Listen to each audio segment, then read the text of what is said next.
Welcome to your personalized deep dive. Today we're diving deep into inflammation. Seems like you've been thinking about this one. We've got your notes, excerpts from the Anti-Inflammatory Handbook, all sorts of things to dig into. It really is fascinating, isn't it, the way inflammation works? I mean, it can be silently impacting our bodies, and we don't even realize it. I think our goal today should be to really cut through all the noise and figure out what's most important, the biggest takeaways. Absolutely. We're talking about those aha moments, the ones that make you go, never thought of it like that. So no more wondering if those trendy anti-inflammatory diets are actually doing anything. Let's get to it. You know, the handbook makes a really interesting point right at the beginning. It says that inflammation itself isn't actually a bad thing. Yeah. It's our body's natural defense system. You can think of it like a built-in repair crew that rushes to heal injuries and fight off infections, that kind of thing. It's only when this response gets stuck, like it's in overdrive all the time, that we run into problems. So like if I twist my ankle and it swells up, that's actually a good thing, at least at first. Precisely. That's what we call acute inflammation. Basically, it's your body's way of saying, hey, we need to pay attention here. But you see, when inflammation becomes chronic, it's like those alarm bells are always going off. And that constant state of alert, it can actually damage your tissues and organs over time. And then you've got bigger problems down the road. And that's where those chronic diseases come into play, right? Things like heart disease and even some types of cancer. Exactly. What I find so fascinating is how the handbook links chronic inflammation to things you wouldn't expect, like stress, not getting enough sleep, and even, believe it or not, social isolation. Wow, I knew stress was bad, but I had no idea it was connected to inflammation throughout your body. That's a serious wake-up call. Yeah, since you highlighted head, heart, lungs, muscles, gut, joints, even feet. Maybe we should follow the handbook's lead and do a head-to-toe walkthrough of how inflammation actually shows up in different parts of the body. What do you think? Sounds like a plan. Let's start with what's going on upstairs, in the head. The handbook spends a lot of time on scalp inflammation, talking about everything from common dandruff to those more serious conditions like encephalitis. You know, I was thinking about that because you mentioned trying new hair products, and I've actually been doing that recently. Do you think that could be contributing to my occasional scalp flare-ups? It's definitely possible. One of the things the handbook talks about is something called contact dermatitis. Basically, it's an allergic reaction to something that's touching your skin. And often the chemicals in hair products, they can be the culprit. Wow, makes you think twice about what you put on your hair, doesn't it? Mhm. Speaking of things that make you think twice, what about migraines? I get them every now and then, and they are the absolute worst. Yeah, migraines are rough. There's a lot of research going on right now, but the handbook does point to a possible link between migraines and, you guessed it, inflammation. Specifically, inflammation of the blood vessels in the brain. Wow, so even our brains aren't safe from inflammation's reach. The handbook also mentions something called brain inflammation, right? What is that exactly? Yeah, brain inflammation, or encephalitis as it's known medically, is, well, it's thankfully less common, but a lot more serious. Often it's triggered by infections or autoimmune responses. And the handbook says it can be really scary because the symptoms can start out like the flu, and then escalate really quickly. Like how quickly are we talking here? Well, the handbook says to watch out for things like confusion, disorientation, even personality changes, especially if they happen suddenly. In really severe cases, it can even lead to seizures or even loss of consciousness. Definitely not something to mess around with. Okay, that is definitely something I will be paying closer attention to. Moving down from the brain, let's talk about the heart inflammation. It sounds terrifyingly serious. It can be, definitely. The handbook explains that long-term inflammation can actually damage the heart muscle, which leads to scarring and weakening.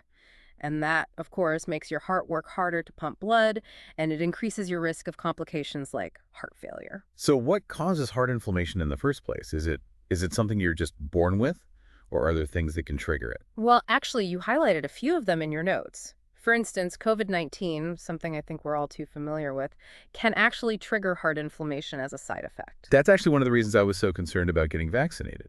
And you were right to be proactive. What I found interesting is that the handbook also lists things like gum disease and even certain antibiotics as potential triggers. Surprising, right? Very surprising. I brush and floss regularly, but I had no idea it was connected to my heart health in that way. What about things like obesity and smoking? Those are also on my list. They run in my family. Yeah, both of those are listed as major risk factors for heart inflammation. The handbook explains that obesity contributes because, well, because fat tissue itself releases inflammatory chemicals. And as for smoking, well, we know it's bad in general, but it also damages blood vessels and basically promotes inflammation throughout the entire body. Gosh, so many things to think about. It really feels like inflammation is like lurking everywhere. What about the lungs? I remember reading something about pneumonitis in the handbook, and it sounded kind of scary. Pneumonitis. Right. Well, it's just a general term for lung inflammation, really. It can be caused by a whole bunch of things: infections, allergies, even exposure to irritants like smoke or chemicals. And you're right, it can be serious if it's not treated. I mean, breathing is kind of essential, so I'm guessing inflamed lungs are not ideal. Are there things people can do to, like, support their lung health, maybe even help cleanse them? Oh, absolutely. The handbook suggests incorporating things like controlled laughter. What, like laughing yoga? Exactly. It helps force out stale air. They also suggest drinking green tea, eating anti-inflammatory foods, and engaging in regular exercise to help strengthen the lungs. I love that. Laughter really is the best medicine. Who knew? Speaking of exercise, you mentioned that I mentioned dealing with muscle soreness after workouts. Let's talk about that dreaded DOMS, delayed onset muscle Yeah, soreness. yes, DOMS. Is it a good thing? Like like a sign that I'm actually building muscle? You are on the right track. The handbook explains that DOMS is basically just inflammation. It's caused by these tiny little tears in your muscle fibers that happen after a workout. And those tears, believe it or not, they are a good thing. They're what allow your muscles to rebuild and get stronger. So it's a sign of progress, not something to be afraid of. Exactly. But as with most things in life, there can be too much of a good thing, right? Excessive DOMS, the kind that makes it hard to move for days, that's a sign you might be overdoing it. So it's a balancing act then. Pushing yourself enough to challenge those muscles, but also listening to your body and resting when it needs to rest. You got it. The handbook really stresses the importance of approaching exercise gradually, especially if you're new to working out. Consistency is key, and rest is just as crucial as the workout itself. Your muscles need that time to recover and rebuild. That's a good reminder. I'll try to keep that in mind during my next workout. Yeah. Okay, let's move on to the gut. Everyone and their mothers seems to be talking about the gut-brain connection these days, but what about gut inflammation? What causes that? Ugh, the gut. The handbook actually has a whole section on this. It explains that gut inflammation is kind of like a domino effect, and one of the biggest culprits is a diet that's high in processed foods, sugar, and unhealthy fats. So basically the standard American diet. Unfortunately, yes. These foods, they really throw off the balance of your gut microbiome, which is, those trillions of bacteria that live in your digestive tract. And that imbalance, that's what triggers the inflammatory response. So you're saying what I eat directly affects my gut health. Get out. 100%. And what's so interesting is that the handbook points out that when your gut is inflamed, it can actually affect your body's ability to absorb nutrients properly, which then leads to all sorts of other issues. Like what? What kind of issues? Well, you've got the obvious ones: bloating, gas, constipation. But it can also show up in less obvious ways, things like skin problems, fatigue, even mood swings. That gut-brain connection, it's a two-way street. Wow. I had no idea it was all so connected. This is fascinating. So if a poor diet is one of the main culprits behind gut inflammation, what can we do to combat it? I'm guessing loading up on fruits, veggies, and whole grains is a good place to start. So if a poor diet is one of the main culprits behind gut inflammation, what can we do to combat it? I'm guessing loading up on fruits, veggies, and whole grains is a good place to start. You're spot on. The handbook really emphasizes a gut-friendly diet. Think fiber-rich foods, like you said, fruits, vegetables, and whole grains. They act like prebiotics. Okay, prebiotics, so that's like food for the good bacteria in my gut. Got it. What about probiotics? Those are important too, right? Absolutely. Think of prebiotics like fertilizer for the beneficial bacteria that are already living in your gut, and probiotics are like sending in reinforcements. Gotcha. You can find probiotics in fermented foods. Like yogurt. Exactly. Yeah. Yogurt, sauerkraut, kimchi. The handbook suggests incorporating both prebiotics and probiotics for the best results. So my gut needs to eat too, just like me. And it sounds like it needs a pretty diverse menu at that.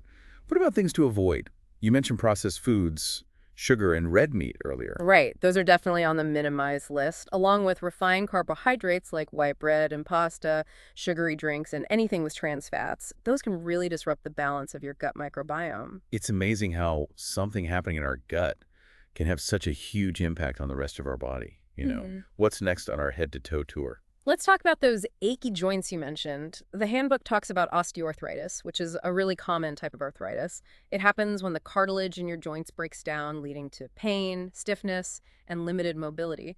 And, you guessed it, inflammation is a key player. That's what I was afraid of. Joint pain is definitely something I want to avoid as I get older.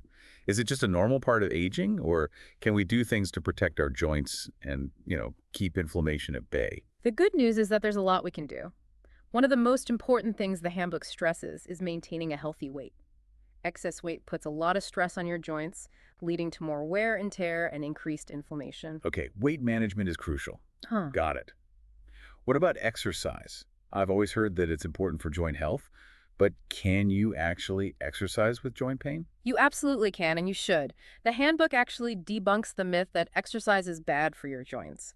Regular, low-impact exercise can actually help strengthen the muscles that support your joints, which can actually reduce pain. That's reassuring.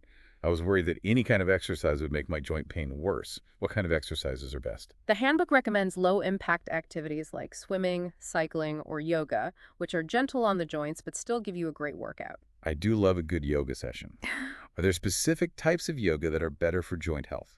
The handbook suggests looking for gentle yoga styles that focus on stretching and flexibility rather than those really intense power-driven flows. It's all about listening to your body and not pushing yourself too hard, especially when you're first starting out. Great tip. I'll definitely keep that in mind. What about diet? Are there specific foods we should be eating or avoiding to support our joints? Remember all those anti-inflammatory foods we talked about for gut health? Well, many of them are great for joint health, too. So it's the same anti-inflammatory approach as with the gut and really the rest of the body. Exactly. It's all connected. Foods rich in omega-3 fatty acids are great. The handbook specifically calls out fatty fish like salmon, mackerel, and sardines. I do love salmon. Yeah. I've also heard that berries are really good for inflammation. Is that true? Absolutely. The handbook says they're packed with antioxidants, which help protect your cells from damage. And don't forget about spices like turmeric and ginger, which have powerful anti-inflammatory properties. Got it. Bring on the colorful fruits, veggies, and spices. Now let's talk about my feet. I spent a lot of time on my feet, and I've been dealing with some inflammation and swelling lately. The handbook mentions something about reflexology. What is that? Reflexology is super interesting. It's a technique where pressure is applied to specific points on your feet to stimulate corresponding areas of your body. So it's like a foot massage that benefits your entire body. That's a great way to put it. It's based on the idea that these reflex points on your feet are connected to different organs, glands, and systems throughout your body. By applying pressure to these points, you can promote relaxation, improve circulation, and even reduce inflammation in those areas. That's wild. I'm a little skeptical, but also intrigued. Can you actually do reflexology at home? You can. The handbook actually provides a diagram of the reflex points on your feet and explains simple techniques you can try yourself. No way. So I could potentially give myself a foot massage that helps with inflammation. I'm definitely trying this later. This whole head-to-toe walkthrough has been, wow, eye-opening, really. I feel like I'm finally starting to understand inflammation and, how it actually affects my body. It's all about connecting the dots, right? Yeah, Seeing how something that's happening in one part of your body can actually ripple out and affect everything else. exactly. It makes you realize how important it is to take a holistic approach to health, you know. Speaking of which, we've covered a lot, but I'm ready to switch gears and talk solutions. We've talked about what to eat, how to move, how to manage stress. Is there anything else we can do to keep inflammation in check? Well, the handbook has a whole section on building what they call an anti-inflammatory toolkit, which I really love. It's about giving you those practical strategies to actually take control of your health. Okay, let's dive into that toolkit. We've already talked about some key strategies, but it would be great to have everything all in one place. Absolutely. So we talked about the importance of a gut-friendly diet, right? That's a great foundation for reducing inflammation throughout your body. Right, load up on those colorful fruits and veggies, the fiber-rich whole grains, fermented foods for the probiotic boost. Exactly. And remember those spices we talked about, like turmeric, ginger? Those are your new best friends in the kitchen. Adding those to my grocery list as we speak. What about drinks? Anything we should be sipping on throughout the day? Well, the handbook highlights green tea as a real powerhouse for fighting inflammation. They say it's packed with antioxidants that can actually reduce those inflammatory markers in your bloodstream. So green tea isn't just trendy, it's actually backed by science. I'm all for that. Are there any other drinks we should be thinking about? Well, on the flip side, sugary drinks are definitely something to minimize, as well as excessive alcohol. Right, makes sense. Those can disrupt the gut microbiome and Yeah. lead to inflammation, right?